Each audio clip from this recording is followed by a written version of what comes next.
राजा होंगे। अब यहाँ जब देवताओं को पता चलता है कि राम जी को राजा बनाया जा रहा है तो देवता परेशान हो जाते हैं। देवताओं ने विचार किया कि अगर राम जी राजा बन गए तो रावण की मृत्यु नहीं हो सकती, रावण को कोई मार नहीं सकता। देवता विनती लेकर के जाते हैं माँ सरस्वती के पास। माँ सरस्वती जी से कहते हैं, हे माँ कुछ भी ऐसा करिए कि राम जी राजा ना बने। माँ ने मना किया कि मैं ऐसा कुछ नहीं करूंगी। देवताओं ने कहा कि आपको ऐसा करना पड़ेगा। जब लाख विन्नत करने लगे तब माँ ने कहा ठीक है। माँ अयोध्या में आती है, चारों ओर देखती है किसकी बुद्धि को पलटा जाए, लेकिन अयोध्या में कोई ऐसा व्यक्ति नहीं मिला कि जिसकी बुद्धि माँ सरस्वती पलट सके। क्यों? क्योंकि राम जी से पूरी अयोध्या के लोग प्रेम करते हैं, लेकिन एक मिली, नाम मंथरा मंदमती चेरी के गई थी।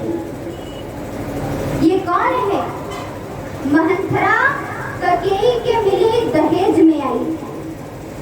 और दहेज में जो एक्स्ट्रा चीज मिल जाता है ना, वो खतरनाक होता है कि नहीं? एक बात ध्यान देना कि दहेज में खुद तो आना, बहन को मत लेकर आना। इसे सीरियस मत लेना। लेकिन यहाँ मंथरा ने क्या कार्य किया? माँ सरस्वती ने जब देखा तो तुरंत बुद्धि को पलट दिया। क्यों? अब ये मत सोचिएगा कि जब हम कुछ गलत करेंगे तो ये माँ सरस्वती हमारी जिह्वा पर बैठी थी, उन्होंने ही पलट दिया। पता चला कथा सुन रहे हो, पाप करने लगो और कह दो कि कथा में सुना था माँ सरस्वती जिह्वा पर बैठती है, तो उल्टा सीधा चाहे जो करो। ऐसा नहीं है। ये जो मंथरा थी ये पहले से ही कुटिल थी, कपटी थी, ये राम जी को कतई नहीं पसंद करती थी। तो जो पहले से ही कुटिल हो, जिसके अंदर राम जी के लिए पहले से ही प्रेम ना हो, माँ ने तो सिर्फ एक सहारा लिया था।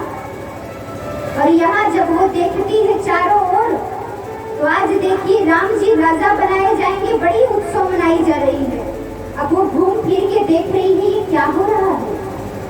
किसी से पूछा कि भैया ये महल में क्या चल रहा है, तो कहा कि तुम्हें नहीं पता?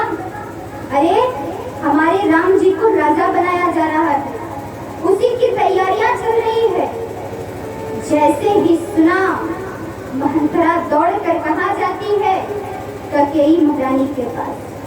ककेई महारानी के पास जाकर कहती है, अरे महारानी तुम यहाँ महल के अंदर बैठी हो, तुम्हें नहीं पता कि बाहर क्या चल रहा है? महारानी ने कहा क्या चल रहा है? ये मंथरा से बड़ा प्रेम करती थी ककेई माँ। कहा बाहर क्या हो रहा है? कहा अरे जब सुनोगी ना तो तुम्हारे पैरों तले जमीन खिसक जाएगा। कहा बताओ तो सही हुआ क्या? जैसे ही शब्द निकला राम, मुख से राम शब्द ही निकला था कि माँ व्याकुल हो जाती है। ककेई माँ ने कहा क्या हो गया? अरे राम ठीक तो है मेरा बेटा, कुछ हुआ तो नहीं है? अरे जल्दी बताओ क्या हो गया है? कहा उसे क्या होना है, राम तो ठीक है। कहा फिर ऐसा क्यों कह रही हो? अरे वो कुशल तो है। देखिए माँ ने सबसे पहले कुशलता किसकी पूछी है? राम जी। और राम जी की कुशलता जब पूछती है तो देखिए मंथरा ने क्या कहा? अरे राम तो तुम्हारा ठीक है, उसे क्या होना है? बाहर जो हुआ है ना उसे सुनोगी तो सोच में पड़ जाओगी कि महाराज कर क्या रहे हैं, क्या कर रहे हैं? तुम इतनी पहेलियां क्यों बुझा रही हो? सच तो बताओ हुआ क्या है? तुम ऐसे बोल रही हो ना तो मेरा दिल बैठा जा रहा है।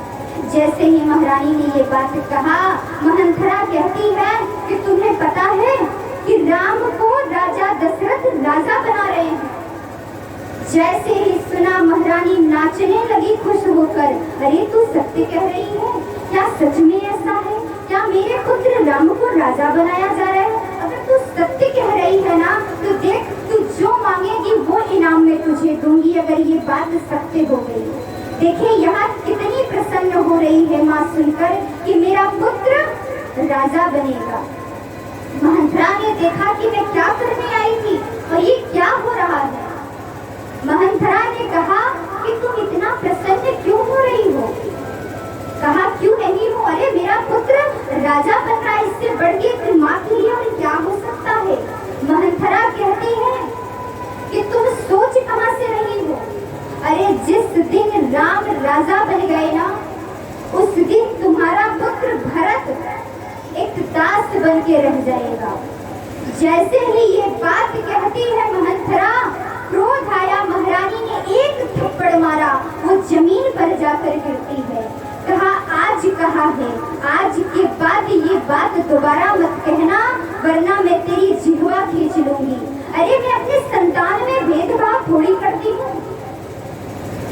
लेकिन देखिए जो कुटिल होती है, जिसका कार्य है घर को तोड़ना, वो बार बार कोशिश करती है और जब तक वो अपने कार्य में कामयाब ना हो जाए तब तक वो कार्य में लगी रहती है। ये फिर उठती है मंथरा और कहती है कि मुझे भी प्रेम है, मैं भी प्रेम करती हूँ, लेकिन महारानी एक बात विचार करो, अगर राम राजा बन गए ना तो भरत के बारे में भी तो तुम्हें सोचना चाहिए। वो तो तुम्हारा खुद का खून है, तुम्हारा संतान है। तुम्हें पता है अगर राम राजा बन गए तो कौशल्या महारानी राजमाता बन जाएंगी, और अगर वो राजमाता बन गई तो सबसे ज्यादा राजा किसे प्रेम करेंगे, कौशल्या महारानी को। और तुम्हारे पास तो आएंगे भी नहीं, तुम्हें प्रेम भी नहीं करेंगे। और भरत के बारे में सोचो कि भरत सेवा करेगा दिन रात, उसका कोई सम्मान नहीं करेगा। अब वो समय आ गया है कि तुम्हें अपने संतान के बारे में भी सोचना चाहिए। अब देखिए धीरे धीरे बुद्धि पलट रही है, अब मोह हो गया भरत जी के लिए। कहती है फिर मैं क्या करूं। मंथरा समझ गई अब मेरी बातों का असर पड़ रहा है। कहा देखो राजा के 2 वचन रह गए थे जो पूरा नहीं हुआ है। तुम पहले वचन में ये मांग लो कि राजा बनाया जाए भरत को। जैसे ही ये बात सुनती है कहती है ये मैं कह तो दूंगी, वो तो मान जाएंगे। कहती है लेकिन एक और वचन है, दूसरे वचन में क्या मांगोगी। कहते हैं क्या मांगना है। कहती है कि राम को 14 वर्ष वनवास मांग लेना, तुम्हारा दोनों वचन पूरा हो जाएगा। महारानी ने कहा ये मैं नहीं कर सकती। अरे राम से मैं इतना प्रेम करती हूँ, मैं उसे वनवास दूंगी, ऐसा मैं कभी नहीं करूंगी। मंथरा